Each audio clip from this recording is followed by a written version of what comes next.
Bonjour, ici Vincent Cadio. J'avais prévu vous faire une série de vidéos pour vous donner quelques leçons de marketing. Ok. Et si vous vous souvenez, dans la première vidéo, je vous ai montré l'équation fondamentale pour avoir des revenus. Donc, il y a 3 leviers sur lesquels vous devez jouer. Premier levier, c'est le nombre de clients qu'il y a dans votre entreprise. Deuxième levier, c'est la dépense moyenne de chaque client. Et ensuite, c'est la fréquence d'achat.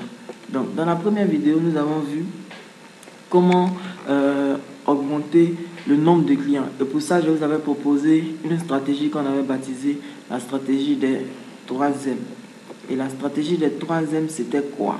Dans la stratégie des 3M, vous avez market, message et puis média. Au niveau du market, je vous avais dit qu'il y avait 3 éléments à considérer. Donc vous devez pouvoir définir votre marché clairement. Et donc pour définir votre marché clairement, je vous ai proposé ce que j'ai appelé le SCP. Faire votre segmentation, ciblage, positionnement. Vous avez une idée claire du marché. Ensuite, il faut adapter votre message. Et pour adapter votre message, je vous ai proposé une stratégie qu'on appelait AIDA. Dans votre message, vous devez chercher premièrement à attirer l'attention, susciter l'intérêt, provoquer le désir d'acquérir votre produit et enfin pousser le client à quoi? À poser des actions. Donc normalement, dans votre stratégie marketing, vous avez les 2 premiers éléments. Donc pour accroître ici, donc ce levier sur lequel nous sommes en train de travailler, le nombre de clients, nous allons utiliser la stratégie qu'on appelle la stratégie des 3M. Dans la stratégie des 3M, c'est market, message et puis média. Donc, au niveau du market, vous devez faire le SCP, segmentation, ciblage et positionnement. Ensuite, au niveau du message, vous devez adresser un message en fonction du AIDA, susciter l'attention, attirer l'attention, susciter l'intérêt, provoquer le désir de votre produit et enfin pousser le client à passer à l'action. Et le média, ici comme on est sur Facebook, on va juste se contenter de travailler sur ce média-là qu'on appelle Facebook. Ok, voilà.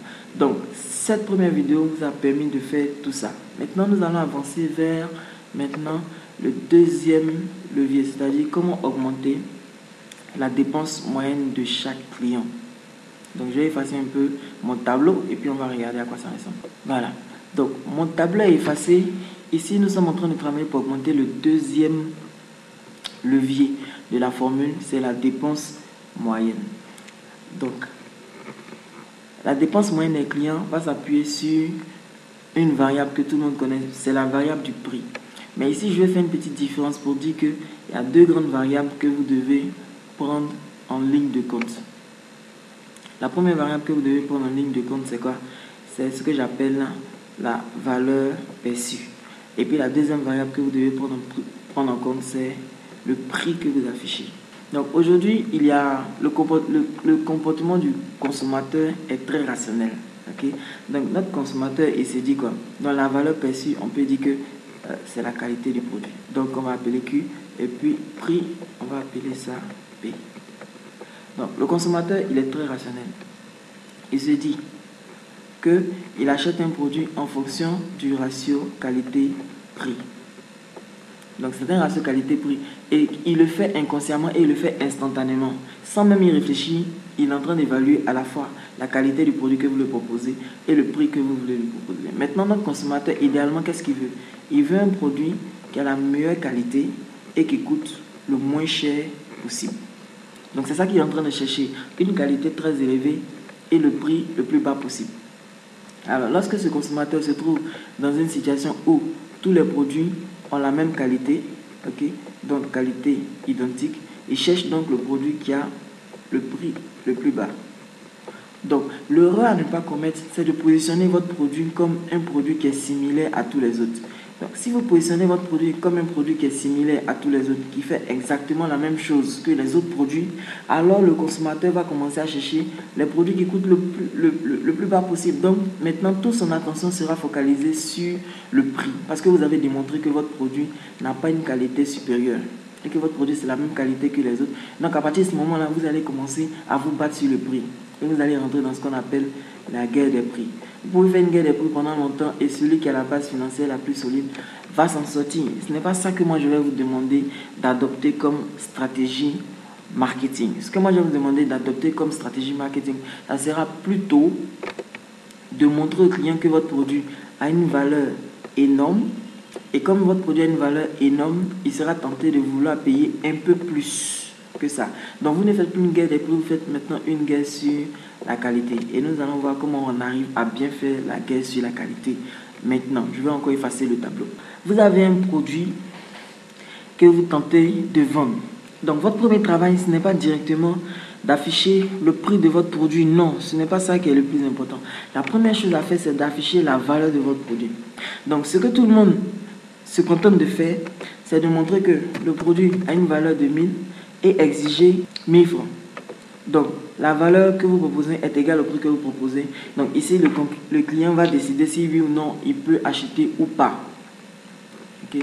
Si vous voulez que votre marketing soit plus efficace et que vous voulez avoir beaucoup plus de ventes, vous devez évoluer vers une deuxième situation dans laquelle, par exemple, votre produit a une valeur de 1000 francs et puis le prix que vous fixez un prix de 900 francs pour acquérir le produit. Donc à partir de ce moment, le client se rend compte que il paye moins que ce que vaut le produit. Donc ça commence à devenir une bonne affaire et il est encore plus motivé à venir le payer. À quel moment ça devient une super bonne affaire et que ce client-là arrête de réfléchir? C'est lorsque, par exemple, pour un produit de bonne qualité, dont il sait que la valeur est 1000, on lui propose un prix spécial de, par exemple, 500 francs. Donc, il sait qu'il paye 2 fois moins que la valeur du produit. Okay? Donc, ici, il a l'impression de faire une bonne affaire. Lorsqu'on arrive dans cette situation, le client a l'impression qu'il est en train de faire une bonne affaire et il va payer immédiatement sans trop discuter. Donc, si vous voulez que les clients payent beaucoup de vos produits sans trop discuter, ne proposez pas même prix, même valeur pour même prix. Non, il faut proposer une valeur plus énorme que le prix que vous proposez et même idéalement, il faut qu'il ait l'impression que la valeur, le prix que vous lui proposez est 2 fois moins que ce qu'il devait payer. Mais à ce jeu, il faut faire très attention parce que si pour un produit qui a une valeur de 1000 francs, vous lui proposez de l'acheter par exemple à 200 francs, à partir de ce moment-là, il va se dire qu'il y a quelque chose qui ne va pas. Il doit y avoir une arnaque en dessous parce que c'est trop beau pour être vrai. Il ne faut pas que ce soit 5 fois moins, c'est pas possible, c'est pas normal. Ici, ça devient douteux. Donc, dans la façon dont vous présentez votre valeur et votre prix, il faut faire très attention, à ce que le prix que vous proposez soit toujours en deçà de la valeur perçue du produit que vous avez à vendre. Idéalement, il faut que le prix que vous proposez soit environ 2 fois moins que la valeur perçue, pour que le client ait l'impression qu'il est en train de faire une très bonne affaire. Et à partir de ce moment-là, il va acheter sans discuter. Donc la question qui suit maintenant, c'est comment accroître la valeur perçue de mon bien, ou bien comment accroître la valeur perçue du produit que je suis en train de vendre. Ok, c'est ce que nous allons voir maintenant.